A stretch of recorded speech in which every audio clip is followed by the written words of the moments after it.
안녕하세요. 반갑습니다. 건국대학교 논술연구위원 전문기라고 합니다. 반갑습니다. 먼저 오늘 참석해주신 그 학부모 여러분들과 그리고 우리 그 고등학교 학생분들께 감사를 드리고요. 그래서 오늘 제가 이제 말씀드릴 내용은 우리 이제 그 KU 논술 전형 여러 가지 이제 그 수시 모집 전형이 있는데 그 중에서 그 논술 누수자 전형, 특히 이제 인문사회계 쪽에 초점을 맞춰서 이제 이야기를 해드리겠습니다. 그래서 이제 오늘 이제 말씀드릴 부분들은 2014년도 때 저희가 이제 논술 그 우수자 전형을 시행을 했죠. 그래서 그 2014년도 KU 논술 우수자 전형 그 분석한 그 결과에 대해서 조금 말씀을 드리고, 그리고 이제 이런 어떤 그 여러분들이 2014년도 때 논술이 어떤 식으로 출제가 되고, 그리고 어떤 의도로 출제가 되는지 이런 것들을 파악하게 되면 올해 이제 논문 그 논술 우수자 전형을 준비할 때 상당히 도움이 많이 될 것 같거든요. 그래서 여러분들이 이제 크게 이제 작년에 우리가 치렀던 그 논술 우수자 전형에 대해서 말씀을 드리고, 그리고 이제 올해 그 논술 우수자 전형이 어떤 식으로 이제 진행이 될지에 대해서 말씀을 드리도록 하겠습니다. 그래서 아까 이게 처장님께서 아마 말씀드렸던 내용이랑 좀 중복되는 부분이 있을 텐데요. 그래서 이제 보면 작년에 이제 그 논문, 우리 특히 인문사회계 쪽은 크게 이제 구분은 두 가지였는데요. 인문사회계 1과 인문사회계 2로 나눠서 인문사회계 1은 그 상경대학, 경영대학을 제외하고 그 순수하게 인문계열이죠. 그러니까 뭐 영문학과나 국문학과, 중문과 뭐 이런 학과들을 대상으로 해서 이제 치러졌던 시험이고요. 그리고 이제 인문사회계 2는 그 상경대학, 경상대학 이제 그쪽을 이제 초점으로 해서 이제 이제 시험이 시행이 됐고요. 그래서 고사 시간을 보시면 인문사회계 1, 인문사회계 2 모두 120분. 그러니까 2시간에 걸쳐서 논술고사를 시행을 했고요. 그래서 이제 응시 과목을 보면 이제 첫 번째 크게 이제 인문사회계 1은 문제 2 개의 문제가 이제 출제가 됐고요. 문제 1 같은 경우는 500자에서 600자, 문제 2는 900자에서 1000자 내외로 이제 쓸 수 있는 그런 문제들이었습니다. 그래서 문제 2는 약간 조금 이제 길게 써야 되는 그런 문제들이었고요. 그리고 이제 인문사회계 2를 보면 문제 1이 역시 이제 인문사회계 1처럼 이제 뒤에서 이제 보여드리겠지만 500자에서 600자로 쓰는 그 서술형 문제였고요. 그리고 이제 문제 2 같은 경우는 그 약간 지문이 이제 포함되면서 수리 문제 네문항이 이제 출제가 됐었습니다. 이제 조금 자세하게 말씀을 드리면, 먼저 이제 작년에 저희가 이제 그 논술을 어떻게 출제했는지 그 출제의 의도에 대해서 말씀을 드리면, 첫 번째 이제 그 논술 과외를 요즘 사교육이 굉장히 또 문제가 되고 있고, 또 논술 준비하려고 또 여러 이제 그 사교육을 많이 이용하실 수도 있겠는데, 일단 저희가 이제 초점을 맞췄던 부분은 그 논술 과외를 받지 않은 고등학교 학생들이 그 불이익을 받지 않아야 된다는 게 큰 이제 출제 의도 중에 하나였고요. 그리고 논술 제시문을 고등학교 교과서에서 채택을 했습니다. 그리고 여러분들이 사실 그 논술 시험 준비할 때 이제 그 항상 좀 어려운 점 중에 하나가 지문에 대한 고민을 많이 하시죠. 그래서 여러분들이 사실 논술 지문에 대해서 좀 익숙하면 여러분들이 심리적으로 좀 안정감을 얻어서 시험을 좀 준비할 수 있는데, 만약에 이제 뭐 여러분들이 처음 보는 어떤 지문이라든가 또 교과서를 벗어나는 그런 데서 이제 출제가 된다라고 하면 여러분들이 사실 준비하기도 어렵고, 그렇죠? 그리고 이제 논문에 대한 부담이 이제 상당히 이제 있을 수 있죠, 논술에 대한. 그래서 그 논술 제시문을 우리가 고등학교 교과서에서 채택해서 이제 문제를 내려고 이제 그 노력을 했고요. 그리고 이제 논술 문제도 단순히 이제 고등학교 교과서에서만 채택하는 것은 하나의 이제 디폴트로 들어가 있고, 그리고 이제 문제 유형도 고등학교 학생들이라면 누구나 한 번쯤 고민했을 문제로 한정을 시켰습니다. 그래서 여러분들이 보시면 굉장히 이제 친숙한 문제로 이렇게 문제를 이제 출제하려고 했고요.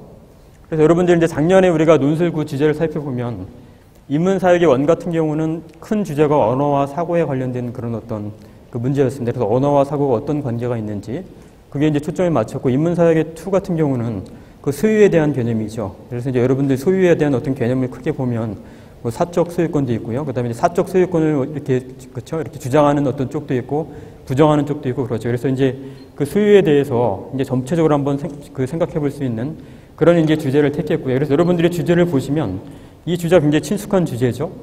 여러분들이 아마 그 이제 고등학교 이제 그 문학 어떤 그 교과서 같은 데서도 보면 자주 등장하는 주제고, 주제가 굉장히 뭐 친숙하지만 사실은 좋은 이제 답안을 작성해 내려면 굉장히 논리적으로 이제 생각을 해야 되는 어떤 이제 그런 부분들이 있는 거죠. 그래서 여러분들 다시 한번 보시면 이 이제 두 가지 주제는 고등학교 학생들이 어떻게 언어와 사고의 관련성을 논리적으로 이해하고 형성하는지 이제 묻는 질문과, 그리고 이제 소유에 대한 다양한 관점이 있죠. 이러한 관점들을 어떻게 이제 이해하고 형성하는지 이런 것들을 이제 묻는 데 대해서 우리가 이제 초점을 맞춰서 문제를 냈고요. 이제 문술 문제 유형에 대해서 조금 이제 구체적으로 이제 말씀해 드리겠습니다. 이제 미리 말씀드리는 거는 사실은 여러분들 인문사회계 쪽도 그렇고 자연계 쪽도 그렇고 저희 학교 이제 홈페이지 입학처에 들어가 보면 그렇죠? 작년에 이제 논술을 출제하셨던 분들이 이제 그 논술에 대해서 상세하게 설명을 해놓은 부분들이 있습니다. 동영상 찍어서. 그래서 여러분들이 이제 자세한 어떤 문제에 대한 설명이나 이런 것들은 그 홈페이지를 통해서 그렇게 이제 그 도움을 받으시면 될 것 같고요. 저는 이제 시간 관계상 오늘 간략하게 이제 작년에 어떤 논술 문제가 어떤 식으로 출제됐고 어떤 의도에서 출제가 됐고 그래서 여러분들이 어떻게 답안 작성을 해야만 좋은 점수를 받을 수 있는지 이제 그런 부분에 초점을 맞춰서 이제 말씀을 해드리도록 하겠습니다. 그래서 작년에 이제 인문사회계 먼저 그 원의 어떤 문제 유형을 보면 보통 인문사회계 쪽은 여러분들이 논술 어떤 준비를 하시는 분들은 많이 지금 이제 그 포맷에 익숙해져 있을 수도 있겠지만 보통은 여러 개의 지문이 주어지고 그 이제 지문을 각각 이해해서 이제 그 지문을 연결해서 이제 그 여러분들이 어떤 주제랑 관련된 어떤 그 대답을 하는 게 상당히 이제 중요한 어떤 그 포인트인데 문제 원 같은 경우는 이렇습니다. 그래서 가와 이제 지문이 여러 개 있고 가와 나의 관점에서 다에 제시된 뭐 특정 경과를 분석해라. 그리고 이제 문제 2 같은 경우는 가와 나의 주장을 비교하고 이를 바탕으로 라의 인물 3의 주장에 대한 자신의 견해를 논술해라. 그래서 논술 1 같은 경우는 조금 약간 이것도 서술식 문제지만 논술 문제 2에 비해서 약간 이제 그 내용을 좀 적게 적을 수 있는 어떤 그런 문제들이고요. 이제 인문사회계 2에 해당되는 그 문제 같은 경우는 역시 이제 여기도 지문이 여러 개 주어져 있고 특히 이제 문제 1 같은 경우는 각각의 지문을 이해해서 또 다른 지문을 이제 여러분들이 이제 그 분석하는 어떤 그런 형태로 되어 있고요. 그래서 이제 보통 이렇습니다. 그래서 가와 나에 나타난 소유에 관한 견해를 바탕으로 해서 다에 제시된 나의 주장을 분석해라. 그런데 문제 2 같은 경우는 이것은 굉장히 이제 수리 문제에 가깝습니다. 지문이 몇 개 주어지긴 하지만 여러분들이 수리에 대한 어떤 지식이 있어야만 풀 수 있는 이제 그런 문제들로 되어 있고요. 이제 총 4개의 문항으로 이제 구성이 되어 있습니다. 그래서 각각의 이제 문제에 대해서 한번 우리가 좀 구체적으로 살펴보면 이렇죠. 그래서 아까 말씀드렸던 것처럼 인문사회계 1은 크게 이제 지문이 보통 한 4개에서 5개 정도 주어집니다. 그래서 보시면 첫 번째 이제 죄송합니다. 여기 좀 넘어간 것 같은데 다시. 네, 그래서 첫 번째 지문인데 이 첫 번째 여러분들 지문을 보시면 아까 말씀드렸던 것처럼 인문사회계 1의 큰 주제는 언어와 사고의 어떤 관계에 관련돼서 묻는 이제 질문이라고 했죠. 그래서 여러분들 보시면 다시 한번 보시면 이제 가와 나의 관점. 근데 여기서 이제 이 지문에 대해서 여러분들이 보시면 일단 이 지문은 고등학교 이제 국어생활 교과서에서 이제 저희가 뽑아서 이제 그 사용한 지문이고요. 그래서 내용을 보시면 언어와 사고에 관련된 관계가 나오죠. 그래서 이제 시간 관계상 다 설명드릴 수는 없지만 여러분들 조금 한번 보시면 여기서 이제 주장하는 바는 여러분들 그 언어와 사고가 굉장히 밀접하게 관련이 있다라는 거죠. 그래서 여러분들 아마 그 고등학교 시간에도 배웠을 것 같은데 언어와 사고에 관련된 관계에 대해서 그렇죠? 이 워프 사피어라는 어떤 가설이 있죠. 거기 보면은 언어 결정론이라는 게 있고 언어 이제 상대성 가설도 있고 여러 가지 어떤 이론들이 있는데 특히 이제 가의 지문 같은 경우는 언어가 우리의 사고를 지배한다, 우리의 사고를 결정한다. 라는 게 이제 포인트입니다. 그래서 여러분들이 지문 가를 이제 분석할 때는 그런 어떤 이 지문을 통해서 언어와 사고에 대해서 관계에 대해서 여러분들이 유추해낼 때 여러분들이 언어가 사고에 영향을 미친다, 언어가 사고를 결정한다. 라는 어떤 이제 포인트를 끌어낼 수 있는 게 상당히 이제 중요한 포인트고요. 그래서 이제 언어 결정론을 좀 지지하는 그래서 언어가 우리의 사고에 굉장히 절대적인 영향을 미친다라고 이제 주장하고 있는 지문이고요. 반면에 이제 지문 2 같은 경우는 여러분들 쭉 보시면 그 첫 번째 이렇게 시작하고 있죠.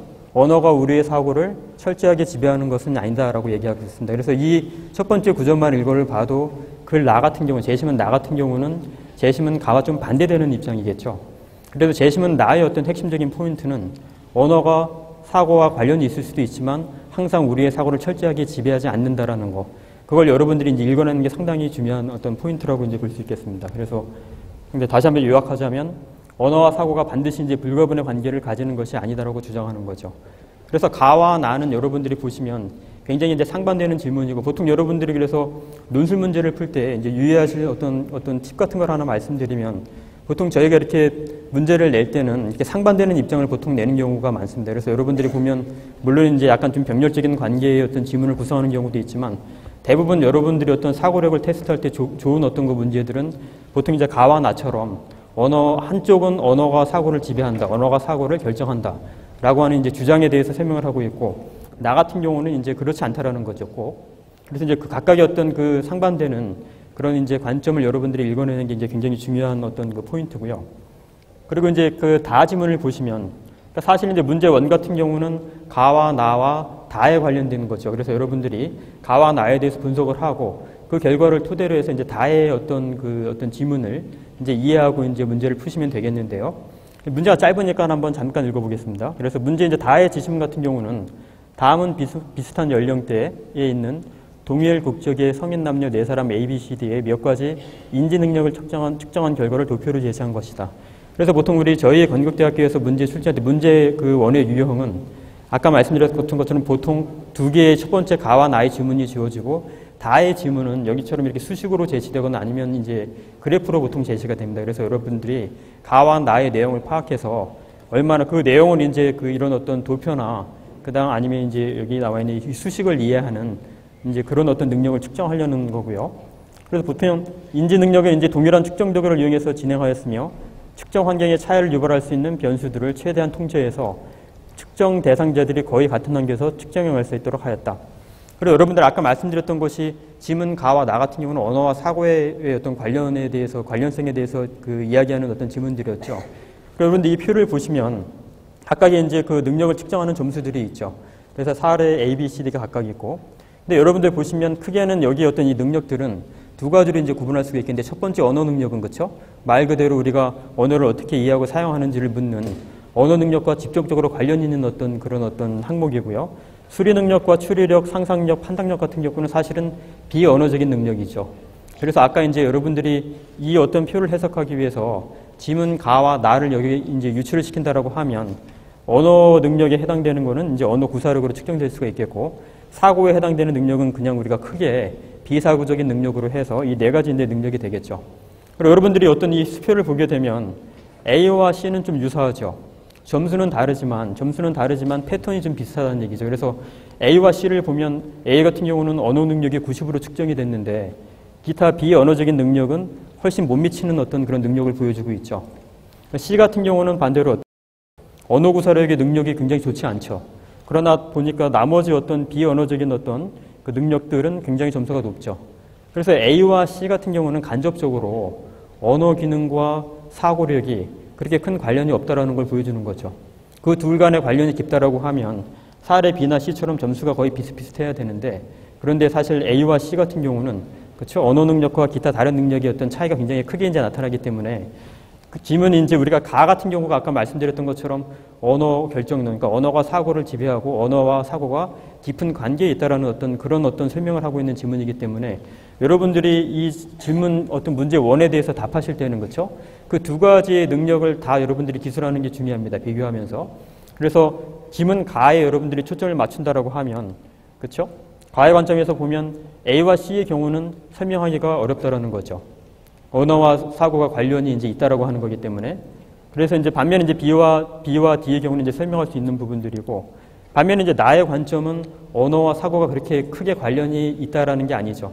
그래서 나의 어떤 관점의 포인트는 언어가 항상 사고에 불가피하게 크게 영향을 미친다라고 이제 그런 이제 주장을 하고 있는 거기 때문에, 그래서 나의 관점에서 보면 사실 나의 관점을 여러분들이 또 잘 이해해야 되는 어떤 포인트 중에 하나가 뭔가 하면, 나에서는 언어가 사고에 그렇죠? 영향을 아주 불가피하게 영향을 미치지 않는다라는 게 포인트이기 때문에 영향을 줄 수도 있고 영향을 주지 않을 수도 있다라는 관점을 다 여러분들이 읽어내는 게 중요합니다. 그래서 여러분들이 A와 B, C와 B와 D의 관계를 설명을 할 때 나의 관점에서 설명을 한다라고 하면 A, B, C, D 사례를 다 이해할 수 있다라는 거죠.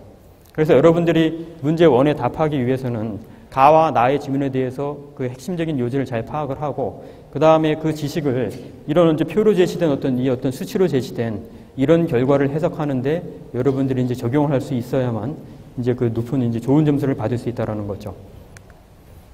그리고 이제 문제 2를 보시면 문제 2는 그렇죠? 문제 이거 넘어갔죠? 자, 그래서 이제 문제 2를 보시면 문제 2 같은 경우는 여기 보시면 지금 아마 잠시만요. 이게 문제 2가 아까 좀 바뀐 것 같죠? 그래서 이게 원래 인문사학의 2에 관련되는 문제인데, 그래서 여러분들 문제 2에 보면 아까 이런 문제였죠. 다시 아까 보시면, 그래서 가와 나의 주장을 비교하고 이를 바탕으로 라의 인물 사임의 주장에 대한 자신의 견해를 논술해라.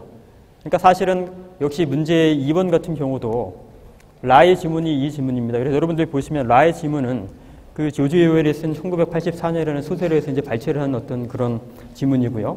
그래서 이 지문에서 보면 여러분들이 아마 이 소설을 이미 아마 읽으셨을 어떤 그 가능성이 상당히 높다고 생각이 되는데, 그래서 이 어떤 포인트는 뭔가 하면 이 소설의 포인트, 이 지문의 포인트는 등장인물 이제 삶이라는 등장인물이 나오는데 이 등장인물이 언어의 인위적인 제약과 통제를 통해서 인간 사고의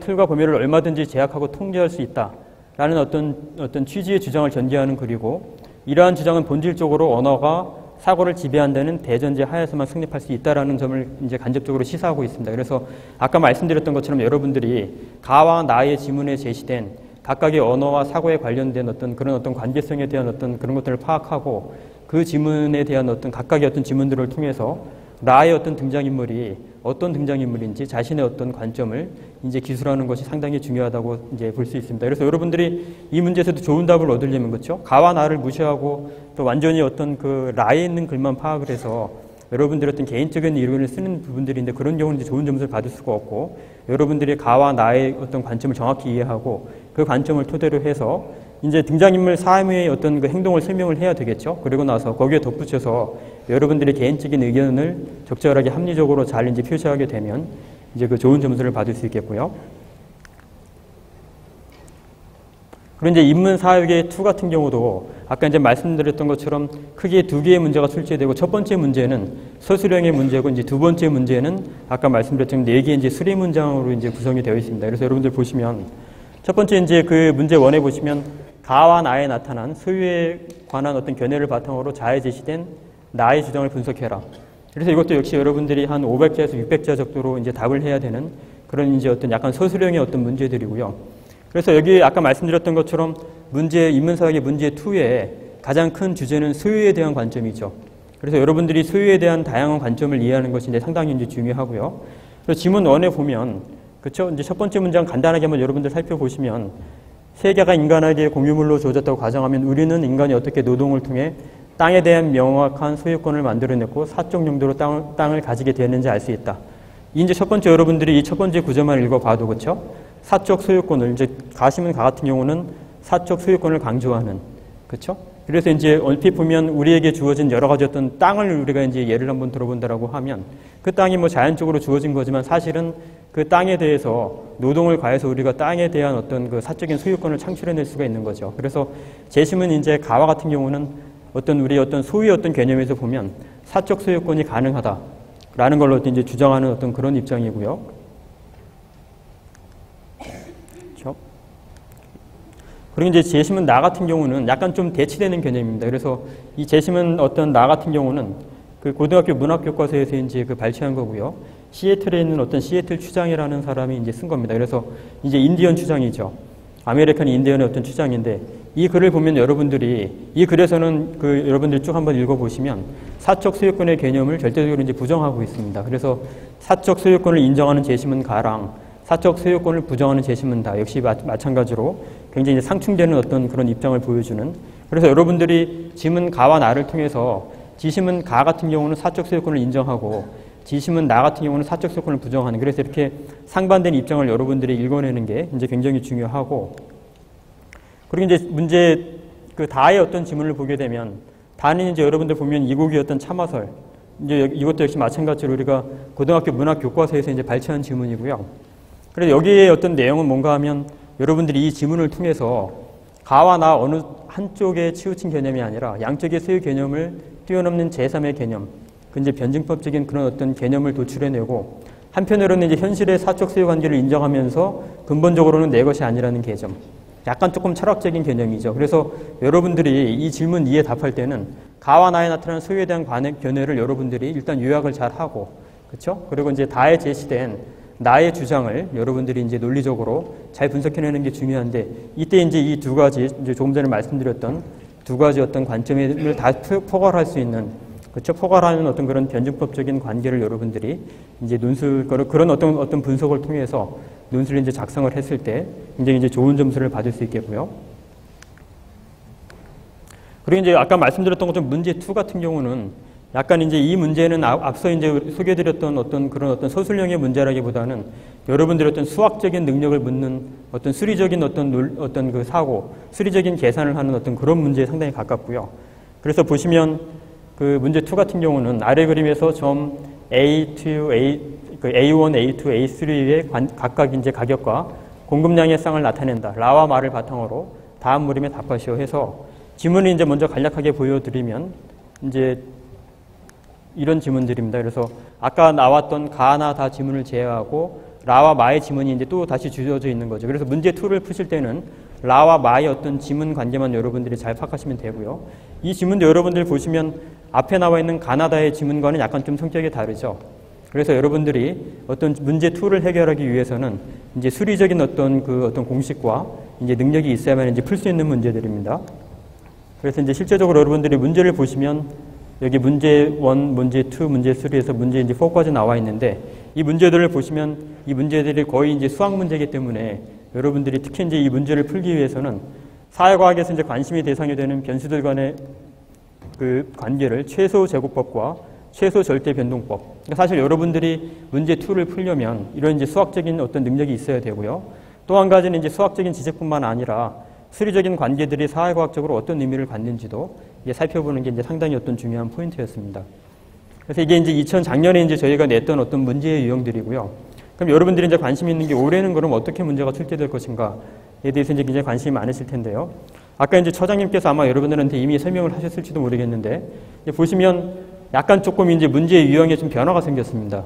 그래서 일단은 여러분들이 논술 시험을 볼 때, 그렇죠? 굉장히 어떤 글을 좀 많이 써야 된다는 어떤 그런 어떤 좀 부담이 있죠. 그래서 우리가 그런 어떤 그 수험생들의 좀 부담을 조금 이제 경감시켜준다는 차원에서 인문사역의 원 같은 경우는 고사 시간을 줄였습니다. 120분에서 100분으로 줄였고요. 일단 시간을 줄였고, 시간을 줄였으니까 당연히 이제 우리가 답안지를 써야 되는 어떤 분량도 이제 줄 수밖에 없겠죠. 그래서 우리가 시간을 100분으로 줄였고, 그다음 문제 1 같은 경우는 400자에서 500자, 그리고 문제 2는 800자에서 1000자로 그렇게 이제 우리가 줄였고요. 그다음 인문사역의 2 같은 경우도 역시 시간을 100분으로 줄였고, 그 다음에 문제 1이 원래 500자에서 600자였는데 400자에서 500자, 그래서 각각 이제 100자씩 감소를 시켰고요. 또 한 가지 이제 중요한 포인트는 조금 전에 이제 보여드렸던 것처럼 원래 인문사역의 2 같은 경우는 수리문항이 4개의 문제였었죠. 근데 이제 올해는 이제 한 문항을 줄여서 그래서 문항 3개로, 그래서 여러분들이 어떤 시험을 준비하는 어떤 부담감이 약간 이제 조금 감소할 수가 있겠고요. 그래서 이제 2015년도도 2014년도랑 거의 우리가 논술 출제 여지는 대동소이합니다. 그래서 여러분들 보시면 첫 번째 이제 아까 말씀드렸던 것처럼 2015년도에도 여전히 여러분들 사교육에 의존하지 않고도 그렇죠. 여러분들이 논술을 이제 준비할 수 있게끔 저렇게 이제 그렇게 계획을 하고 있고요. 그리고 이제 논술 올해도 역시 마찬가지로 논술 제시문을 저희가 고등학교 교과서에서 거의 대부분 채택을 할 거기 때문에 여러분들이 약간 이제 그 논술을 준비할 때 여러분들이 현재 공부하고 있는 그런 이제 고등학교 국어 교과서나 문학 교과서 이런 것들을 이제 초점을 줘서 여러분들이 이제 공부를 하시면 되겠고요. 그러니까 주제 자체도 아까 여러분들이 보셨던 것처럼 뭐 언어와 사고, 소유 이제 이런 개념처럼 여러분들이 고등학교 교과서 내에서 우리가 문제를 출제하되 그러나 이제 그 주제 자체를 여러분들에게 좀 친숙한 그렇죠. 고등학교 교과서라고 해서 너무 동떨어진 어떤 그 여러분들이 별로 생각하지 않는 주제를 낸다라고 하면 상당히 어려움이 있기 때문에 그래서 이제 여러분들한테 친숙한 주제로 우리가 문제를 이제 지금 내려고 이제 계획을 하고 있고요. 그래서 이제 여러분들 보시면 이제 아까 말씀드렸던 거 다시 한번 이제 요약하자면 이제 그 이렇게 인문사역의 1, 인문사역의 2 약간 이제 그 문제 수도 줄고 그렇죠. 시간도 이제 줄었고요. 그리고 이제 사실은 우리가 이렇게 했던 어떤 그 가장 큰 취지 중에 하나가 전형을 이제 조금 간소화시키고 수험생 부담을 이제 감소시키려는 차원에서 이제 그렇게 했고요. 특히 이제 인문사역의 2 같은 경우는 약간 조금 우리가 아까 이제 여러분들 문제 2 같은 경우는 그렇죠? 수리 문제를 풀 때도 약간의 어떤 지문을 여러분들이 해석을 해야 됐었죠.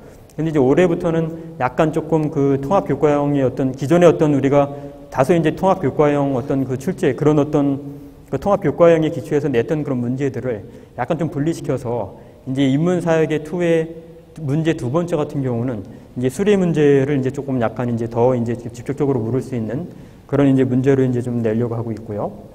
그리고 이제 여러분들 이제 보시면 아시겠지만 이제 아까 또 처장님께서 말씀을 하셨겠지만요. 여러분들 보시면 올해는 사실 이제 작년과 다르게 그렇죠? 이제 정부에서 우리가 지금 현재 고교육 정상화 지원 사업을 하고 있죠. 그래서 저희도 이제 사실은 정부에서 요구하는 게 출제와 관련된 범위 출제 의도 등을 공개하고 예시 문제 출제랑 모의 논술 이런 것들이 이제 보게 함으로써 수험생들이 이제 논술에 대한 어떤 그 부담을 크게 이제 우리가 경감시켜준다는 차원에서 올해는 처음으로 우리가 예시 문제랑 모의 논술을 이제 여러분들이 실제 논술고사를 보기 전에 시행할 예정입니다. 그래서 여러분들 예시 책자를 저희가 만들어서 안내 책자를 출간을 해서 홈페이지나 이북 등에 게시해서 여러분들이 이제 그 예시 문제가 어떻게 나왔는지를 볼 수 있고 또 이제 여러분들이 이제 우리가 또 이제 오프라인이나 온라인을 통해서 이제 우리가 지금 계획을 하고 있는데 7월 중에 그렇죠? 다다음 달 7월 중에 우리가 모의 논술을 실제적으로 이제 실행을 하려고 합니다. 그래서 여러분들이 원하시는 분들이 이제 우리 이제 신청을 하게 되면 그러면 이제 여러분들이 모의 논술을 이제 볼 수 있고 그 문제 본 거에 대해서 우리가 또 이제 피드백도 줍니다. 그래서 여러분들이 그래서 아마 이 이제 모의 논술이나 예시 문제를 통해서 그래서 이제 아마 그 논술을 이제 준비하시면 될 것 같습니다. 그래서 여기 이제 아까 말씀드렸던 것처럼 예시 문제랑 모의 논술, 문제의 어떤 내용은 달라질 수 있어도 전체적으로 문제의 어떤 형태나 어떤 그 문제를 내는 방식은 이제 거의 이제 크게 이제 그 변화가 없을 것이기 때문에 여러분들이 이제 이런 예시 문제랑 그 모의 논술을 통해서 그래서 이제 여러분들이 논술 준비를 해 주시면 좋을 것 같습니다. 네, 감사합니다. 나아갑니다. 미래를 향한 도약, 세계를 향한 비상. 프라이드 K 건국대학교.